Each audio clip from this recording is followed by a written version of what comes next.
భవన్లో కాంగ్రెస్ పార్టీ విస్తృత స్థాయి సమావేశం జరిగింది. ఈ సమావేశానికి ఏఐసిసి ఇన్ఛార్జ్ మీనాక్షి నటరాజన్, అట్లాగే సీఎం రేవంత్ రెడ్డి వీళ్ళందరూ వచ్చేసారు. అయితే భవిష్యత్తులో జరగబోయే ఏదైతే మున్సిపల్ ఎన్నికలు కావచ్చు, పార్టీ సంస్థాగత మార్పులు కావచ్చు, వీటన్నిటిని అట్లాగే ఉపాధి హామీకి సంబంధించి కీలక నిర్ణయాలు చర్చించినట్టు తెలుస్తూ ఉంది. ఈ అంశాలపై మనతో పాటు మాట్లాడడానికి కాంగ్రెస్ లీడర్ చరణ్ కౌశిక్ గారు ఉన్నారు.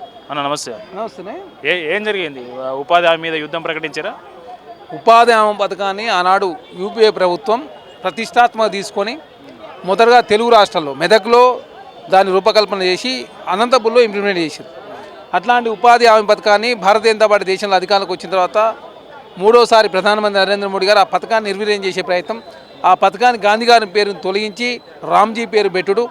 గతంలో 100% కేంద్ర ప్రభుత్వం భరించేది, ఇప్పుడు కేంద్ర ప్రభుత్వం 60% భరిస్తూ ఏదో 20 రోజులు పథకానికి సంబంధించి రోజులు పెంచడం చెప్తా ఉన్నారు. కానీ కూలీల బతుకులు చిన్నాభిన్నం చేసే ప్రయత్నం భారతీయ జనతా పార్టీ చేస్తూ ఉంది. కాబట్టి దానిలో భాగంగా తెలంగాణ రాష్ట్రంలో 9 ఉమ్మడి జిల్లాల్లో భారీ బహిరంగ సభలు, దానికి ప్రియాంక గాంధీ గారు, సోనియా గాంధీ గారు, ఖర్గేనా, రాహుల్ గాంధీ గారు పిలిపించడం.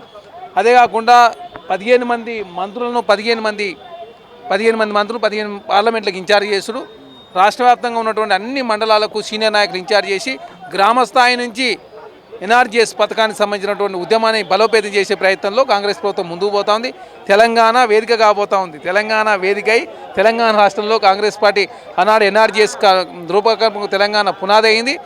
దేశంలో రైతు నల్ల చట్టాలు రద్దయ్యే వరకు ఆనాడు దేశంలో రైతులంతా పోరాటం చేశారు. ఖచ్చితంగా ఎన్ఆర్జీఎస్ సంబంధించి రామ్జీ పేరు రద్దయ్యే వరకు కావచ్చు. అదే కాకుండా ఈ పథకాన్ని పునరుద్ధరించి కేంద్రమే 100% భరించే విధంగా కేంద్రం మీద ఒత్తిడి చేసే ప్రయత్నంలో తెలంగాణ రాష్ట్రం వేదిక కాబోతోంది. పార్లమెంట్లో కూడా దీని మీద పోరాటం చేయబోతా ఉంది. చాలా స్పష్టంగా ఈరోజు దిశానిర్దేశం చేయడం జరిగింది. ఇప్పుడు రామ్జీ పేరు పెట్టడంలో మీకున్న అభ్యంతరం ఏంటి? అంటే గాంధీకి కాంగ్రెస్ పార్టీకి ఏం సంబంధం ఉందని బీజేపీ నాయకులు ప్రశ్నిస్తూ ఉన్నారు. గాంధీ అనే పేరును వెనుక తగిలించుకున్నంత మాత్రాన మీరు గాంధీ పేరు తీసేస్తే మీరు ఇప్పుడు ఆందోళన చెందాల్సిన అవసరం లేదని బీజేపీ నాయకులు అంటూ ఉన్నారు. ఒకటే చెప్తా ఉన్నాం, దయచేసి మీరు దేవుడు ఎప్పుడు భక్తుల పేర్లు తీసుకోవాలని కానీ భక్తుల కోరికలు తీర్చాలని చెప్పి దేవుడు భావిస్తారు తప్ప భక్తుల ఆ కోరికలు కానీ నెరవేర్చేదని చెప్పి ఎప్పుడు కోరుకోడు. భక్తుల పేరు తీసుకోవాలని చెప్పి ఎప్పుడు కోరుకోడు. భారతీయ జనతా పార్టీ రామును అవమానిస్తుంది. రామును అవమానిస్తూ, ఎందుకంటే గాంధీ అనే వ్యక్తి రామభక్తుడు, చనిపోయేటప్పుడు కూడా ఓ రామ అని చెప్పి చనిపోతాడు. ఎప్పుడు కూడా భక్తుల కోరికలు తీసేవాడు దేవుడు ఉంటాడు. రామరాజ్యం పేరు మీద భారతీయ జనతా పార్టీ ఓట్లు మాత్రం ఇప్పించుకుంటుంది తప్ప రామరాజ్యం ఎప్పుడు కూడా ఇంప్లిమెంట్ చేయడం లేదు. రాముడి పేరు మీద ఓట్లు కావాలి, హిందూ ముస్లింల మధ్య పంచాయతీ మాత్రం కావాలా, పాకిస్తాన్ బంగ్లాదేశ్ భూచే చూపించి ఓట్లు మాత్రమే కావాలి. కానీ రామరాజ్యంలో ప్రజలు చాలా సుభిక్షంగా ఉంటారు. భక్తుల కోరికలు తీసేవాడు రాముడు. అట్లాంటి రాముడికి గాంధీ పంచాయతీ పెట్టే ప్రయత్నం భారతీయ జనతా పార్టీ చేస్తూ ఉంది. కాబట్టి దానికి మాత్రమే కాంగ్రెస్ పార్టీ వ్యతిరేకం తప్ప రాముడు కాంగ్రెస్ పార్టీ వ్యతిరేకం కాదు. రామరాజ్యం కావచ్చు, రాముడు లక్ష్యాల కోసం కాంగ్రెస్ పార్టీ పనిచేసింది. కాబట్టి ఈ సనాతన ధర్మం భారతదేశంలో ఇన్ని సంవత్సరాల కాలం పాటు మనుగడ కొనసాగించింది. మొన్న అయోధ్యలో రామమందిరం తీర్పు రావడానికి కూడా కారణం కాంగ్రెస్ పార్టీ. ఆనాడు పివి నరసింహారావు గారు కావచ్చు, అదేవిధంగా రాజీవ్ గాంధీ గారు తీసుకొచ్చినటువంటి అమెండ్మెంట్ల మూలంగానే సుప్రీంకోర్టు జడ్జిమెంటు హిందూ సమాజానికి అనుకూలంగా వచ్చింది. దాన్ని కూడా భారతీయ జనతా పార్టీ రాజకీయం చేసే కోణంలో వారు ముందుకు పోతా ఉన్నారు. కపిల్ సిబల్ లాంటి మీ పార్టీ నాయకులు అడుగున్నారు కదా, వాళ్ళు ప్రతివాదిగా వాదించారు కదా. అడ్వకేట్లు అనే వాళ్ళు వాదనలు చేస్తారు, అవన్నీ వేరు.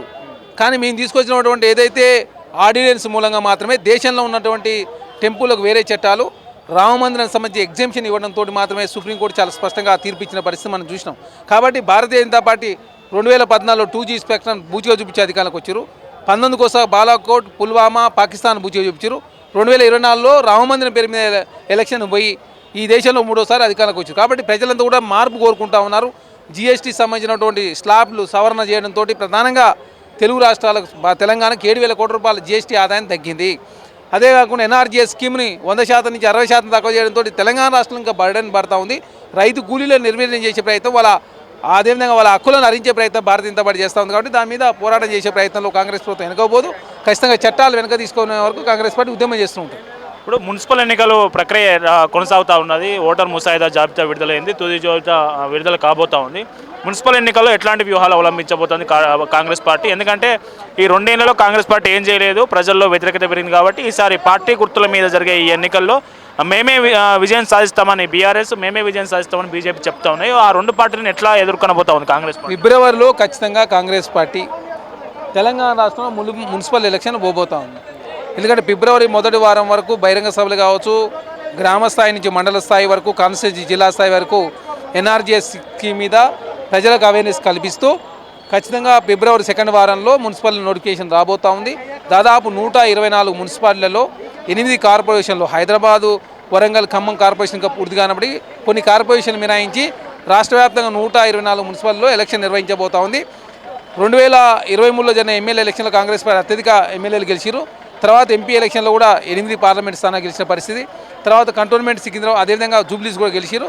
మొన్న సర్పంచ్ ఎలక్షన్లో 66% సర్పంచ్లు కూడా సాధించారు. కాబట్టి ఖచ్చితంగా మున్సిపాల్లో కూడా అత్యధికంగా మున్సిపల్ స్థానాలు కాంగ్రెస్ పార్టీ కైవసం చేసుకోబోతా ఉంది.